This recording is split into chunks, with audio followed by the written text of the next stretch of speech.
Scadenziario su Excel. Non posso creare lo scadenziario di cui hai bisogno, quello che posso fare è mostrarti tante funzioni che puoi utilizzare per gestire le tue scadenze. La gestione delle scadenze è un'abilità importantissima, credo, in qualsiasi azienda. Oggi vediamo funzioni avanzate e non che ti renderanno in grado di gestire le scadenze in maniera ottimale.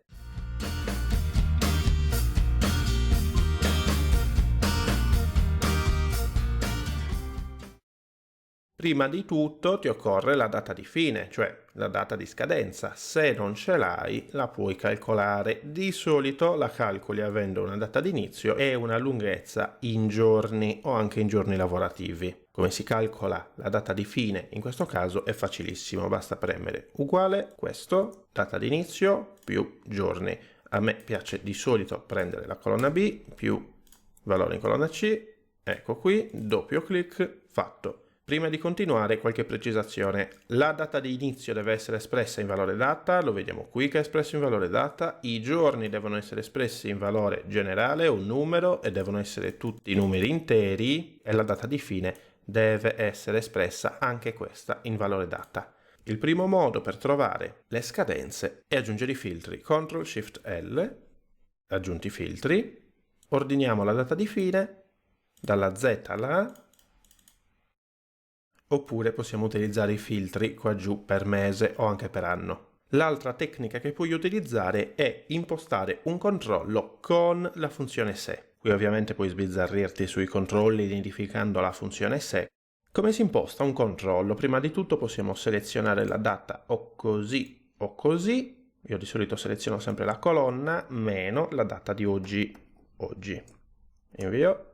Ci dà il formato data, lo cambiamo, mettiamo o generale o numero, perfetto, doppio clic. Tanto per intenderci, oggi cambia di giorno in giorno e oggi è il 28 ottobre 2019. Se la differenza tra questa data qui e oggi è positiva, vuol dire che scade in futuro.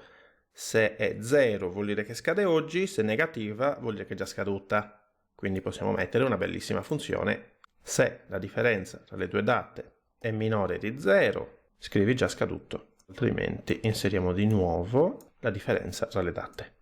Invio, doppio clic, ecco qua. Puoi farmi copiare questo, potremmo nidificare così: se la differenza è uguale a 0, allora scade oggi, punto e virgola, tutto il resto, fammi chiudere, invio, doppio clic, rimane invariato, però adesso guarda che succede, inseriamo oggi qui, invio, scade oggi. Torniamo indietro, perfetto. Possiamo nidificare ulteriormente, entrando qui se è falso, modifichiamo qui, se la differenza tra le due date è maggiore di 0, punto e virgola, virgolette, scade tra, virgolette, è commerciale, differenza dei vari giorni, è commerciale, virgolette, spazio, giorni, chiudo qui, qua metto uno spazio in effetti, invio, ok, ecco qua. Ovviamente possiamo mettere i filtri e filtrare anche da qui. L'ultimo trucco non può che essere la formattazione condizionale. Basta selezionare il nostro intervallo, possiamo selezionare tutta la colonna o appunto solo l'intervallo che ci interessa. Formattazione condizionale, abbiamo tanti vari metodi e ovviamente abbiamo la preview.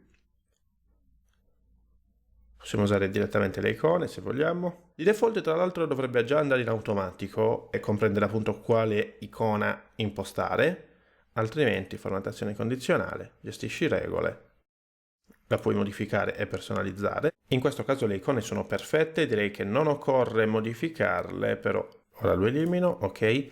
In effetti la cosa migliore, il metodo più rapido per lavorare specificamente con le date è selezionare l'intervallo, formattazione condizionale, regola evidenziazione celle, minore di, uguale, oggi, apro chiudo parentesi, e poi possiamo modificare appunto il formato. Teniamo quello di default, ok, fatto. Nulla ti vieta di impostare altre varie tipologie di formattazione condizionale. E ricordo che sui filtri si può filtrare anche per colore. Come ultimo esempio vediamo la differenza in giorni lavorativi. La formula normale, l'addizione non va più bene, quella che dobbiamo utilizzare è la funzione giorno. singolare punto lavorativo. Ecco qui. Lo screen tip ci viene in aiuto, quindi se hai difficoltà basta leggere cosa fa la funzione, restituisce la data espressa come numero seriale, poi tanto cambiamo il formato data, del giorno precedente o successivo al numero specificato di giorni lavorativi.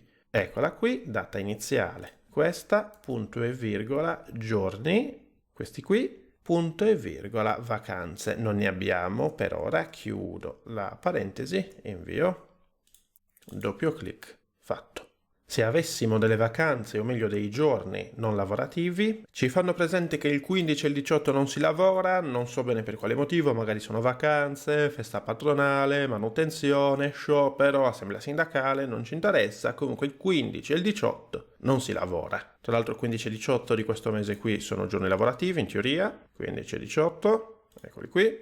Possiamo inserirli nel conto in maniera estremamente facile. O selezioniamo il campo così o così, oppure quello che consiglio io è rinominare il campo. Possiamo scegliere se rinominare tutta la colonna G o solo questo intervallo, che ovviamente possiamo mettere anche in un altro foglio, non per forza in questo foglio qui. Selezioniamo tutta la colonna G, lo possiamo rinominare su formule, gestione nomi, oppure semplicemente da qui lo chiamiamo campo vacanze.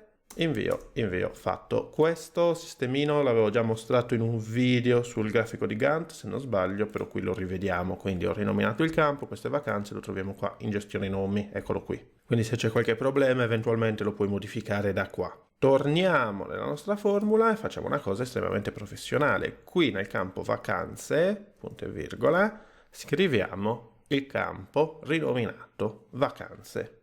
Basta scrivere va, lo troviamo subito. Eccolo qui perché ha l'icona appunto dei campi rinominati. Invio. Doppio clic. Fatto. Sia la formattazione condizionale sia i controlli con la funzione se sono dinamici. Noi con lo scadenziario di Excel abbiamo finito e ti aspetto nel prossimo video.